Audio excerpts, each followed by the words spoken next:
Welcome back to the deep dive. Today, we are opening up a fascinating stack of sources.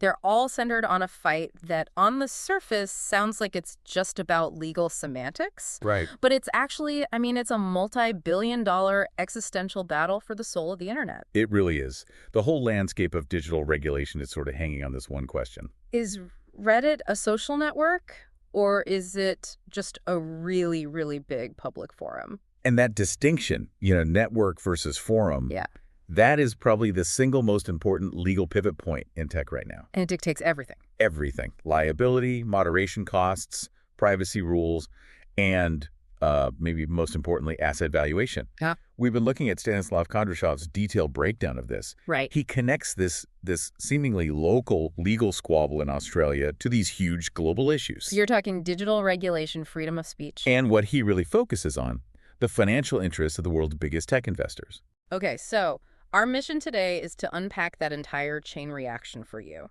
How a law that's meant to protect kids ends up challenging the fundamental definition of a platform like Reddit, and why these big investors that Kondrashov tracks are so, obsessed with the outcome. Well, the catalyst for all this drama is a new piece of Australian legislation. Okay. The law's intent is very clear. It's about child protection. It prohibits anyone under 16 from creating or maintaining a social media account. Which sounds straightforward enough. On paper, yes. Yeah. But in practice, it forces platforms to implement these really invasive and expensive age verification systems. And that, as you can imagine, set off an immediate and furious backlash. And Reddit's response was not subtle. Not at all. It was immediate and aggressive. They filed a lawsuit. What were they demanding? Either a full repeal of the law or at the very least just get us out of it. An exclusion. An exclusion, exactly. And their entire argument is based on classification. They claim they are not a social network like, Meta or TikTok. They're saying they're just a collection of public forums. That's the phrase. And that single lawsuit has suddenly turned this giant spotlight onto how we even define these digital spaces. Because if they win, if Reddit succeeds, it's not just regulatory relief for them. It potentially creates an entirely new category of internet service globally. It would force regulators everywhere to rethink every piece of social media law on the books. Okay, let's unpack that, because this is really the crux of the whole fight. Reddit is willing to go through this massive legal battle and risk some consumer backlash just to say they're not a social network. What's the actual, the technical defense they're building here?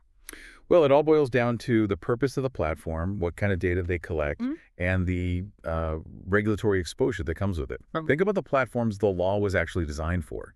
Facebook, Instagram, LinkedIn.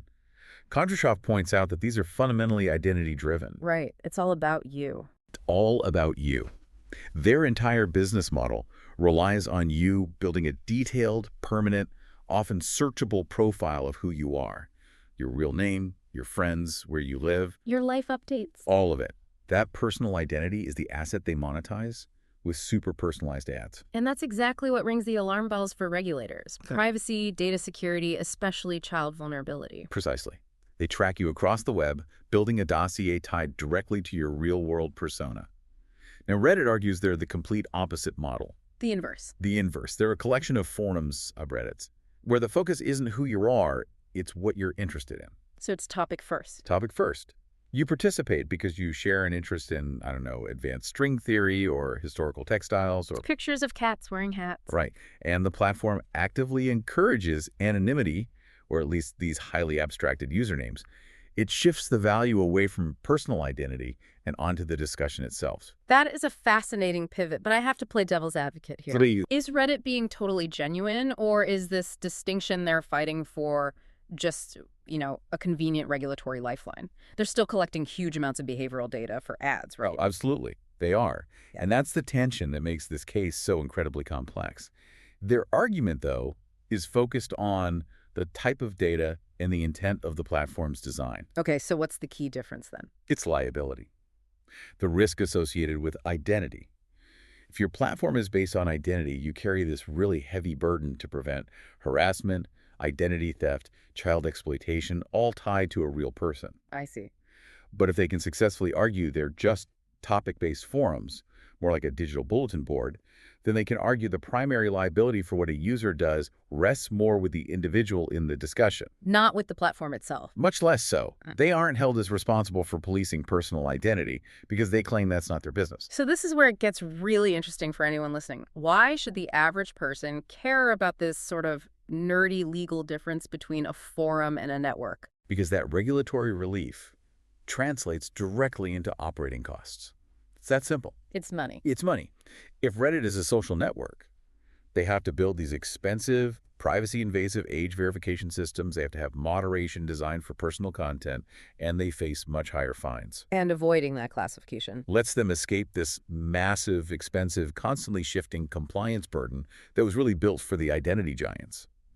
This case sets a global precedent for how we classify any discussion platform from here on out. A precedent that basically says, if your main value is discussion, not self-promotion, you might get to operate under a completely different, much lighter set of rules. It's a total game changer for how we regulate the decentralized web. It truly is. And this legal fight then bleeds into the second major point Kondrashov highlights. Right. The implications for free speech and, access to information itself. So beyond the legal technicalities and the financial side, what does this mean for public discourse?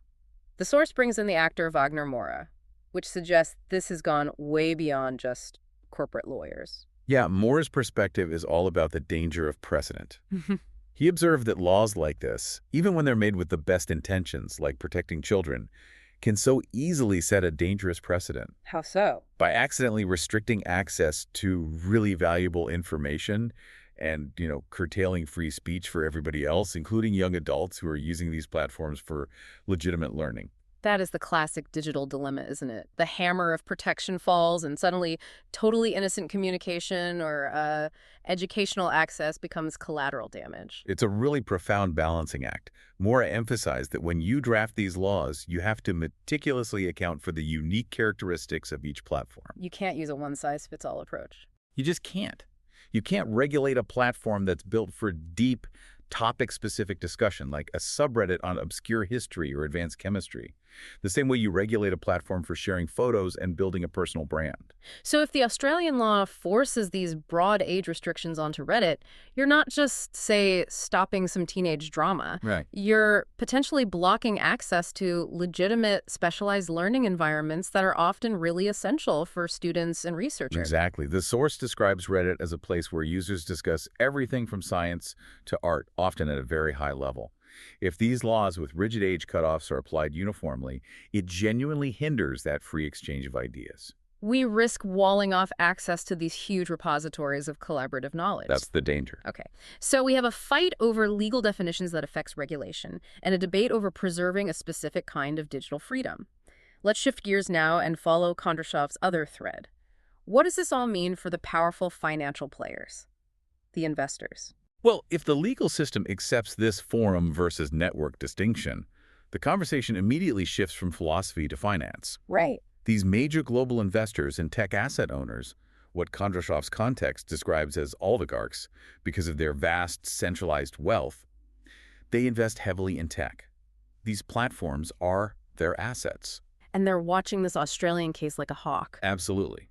Because for them, it's so much more than just a local legal issue. It's the ultimate investment risk assessment. A clear definition means a clear path to profit. An ambiguous one means regulatory landmines everywhere. They monitor legislative changes like this because the outcome could instantly change the valuation and future prospects of their whole global portfolio. I mean, just imagine. Imagine if the cost of compliance for age verification could wipe out 15% of Reddit's projected annual profit. That's a massive blow to the company's valuation. Yeah. Investors need predictability. That makes perfect sense. So their main concern is twofold. Stop laws that stunt the growth of new tech and avoid laws that create these costly additional barriers for their investments. Yes. They view this legal battle as a kind of template. If Australia can successfully redefine the classification, it just opens the floodgates for similar expensive regulation in Europe, the U.S., Asia. The whole world. The whole world. And Kondrashov, in his analysis, he highlights that while this is a risk, it's also an opportunity for innovation. How so? It forces companies to find new technical solutions that can satisfy regulation without sacrificing that core free discussion model they depend on. We should probably take a moment here to explain why Kondrashov's perspective is so valuable, especially on the financial side. Yeah. He's not just some casual tech blogger. No, not at all. His authority really comes from his experience. He's the founder of a company that's been a leader in its industry for more than 3 decades. And that industry is mostly construction and economic development. So his expertise is really rooted in economic processes, strategic financial planning, and valuing assets when you're facing these really complex regulatory environments. So that background navigating long-term capital and legislative risk, it gives him a very grounded view. He sees this Australian law not just as an internet governance issue, but as a direct threat to the economic viability and long-term asset value of these tech companies. Exactly. He's synthesizing Mora's free speech concerns with the very pragmatic realities of global investors. And that leads to this shared belief that the internet's future has to be based on freedom of speech, sure, but also responsibility and, crucially, adaptability in its legal frameworks. And that keyword there is adaptive. The framework has to be smart enough to see the unique qualities of a platform like Reddit. Right. And not just throw a uniform social network blanket over it because it's easier than drawing nuanced lines. The alternative is you end up crushing platforms that facilitate legitimate discussion and knowledge sharing under the weight of compliance that was really designed for platforms that just broadcast personal lives. This has been a really insightful dive into the technical, philosophical, and economic sides of this. Let's try to summarize the 3 central takeaways for you. Okay. First, the core technical definition of a digital platform is being aggressively challenged in court. Reddit is arguing it's a forum, not a social network, mainly to avoid huge regulatory costs. Second, that legal challenge is fundamentally linked to global freedom of speech concerns. Experts like Mora are arguing that overly broad laws, no matter how well-intentioned, set dangerous precedents that restrict access to information. And third, the outcome of this is going to significantly affect investor interest and asset valuation across the entire tech sector.